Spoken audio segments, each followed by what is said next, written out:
റിലേഷൻഷിപ്പിൻ്റെ ഇടയിൽ മൂന്നാമതൊരാൾ വരികയാണെങ്കിൽ നിങ്ങൾ എഴുതി വെച്ചോ, ആ റിലേഷൻ പൊട്ടും. കാരണം നമ്മളായിട്ട് തുടങ്ങിയൊരു സംഗതി അത് നമുക്ക് മെയിനായിട്ട് മാനേജ് ചെയ്യാൻ പറ്റുന്നില്ലെങ്കിൽ പിന്നെ നമ്മൾ ഈ പരിപാടിക്ക് നിൽക്കരുത്. സംഭവം നമ്മൾ ചിലപ്പോൾ അതിൻ്റെ ഇടയിൽ നടക്കുന്ന പ്രശ്നങ്ങൾ പറയാനായിരിക്കും, അല്ലെങ്കിൽ നന്നാക്കിപ്പിക്കാനായിരിക്കും. എന്തിനാ അതിൻ്റെ ആവശ്യം? അതാണായാലും പെണ്ണായാലും അങ്ങനത്തെ ഒരാൾ നമ്മളെ ഇടയിൽ വേണ്ട. കാരണം നമുക്ക് ഈ ഒരു പ്രോബ്ലം പറഞ്ഞ് സോൾവ് ചെയ്യാൻ പറ്റുന്നില്ലെങ്കിൽ നമ്മൾ പിന്നെ ഈ റിലേഷൻഷിപ്പിലേക്ക് നിൽക്കരുത്. നമ്മളെ റിലേഷൻഷിപ്പിലുള്ള സംഗതികളൊക്കെ അത് നമ്മൾ പ്രൈവറ്റായിട്ട് സൂക്ഷിക്കുക. പരസ്പരം അങ്ങോട്ടും ഇങ്ങോട്ടും സംസാരിച്ച് നമുക്ക് തന്നെ അത് സോൾവ് ചെയ്യാൻ പറ്റണം. അല്ലെങ്കിൽ പിന്നെ നമ്മളൊരു റിലേഷൻഷിപ്പിലാവണതിൽ അർത്ഥമില്ലല്ലോ.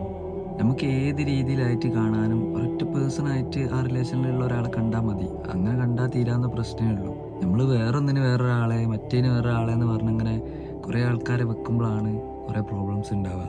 എല്ലാത്തിനും പാടായിട്ട് ഈ ഒരൊറ്റ ആൾ കണ്ടാൽ പോരെ, ഒരാൾ പോരെ, എന്തിനാ തോന്നുന്ന ആൾക്കാരൊക്കെ?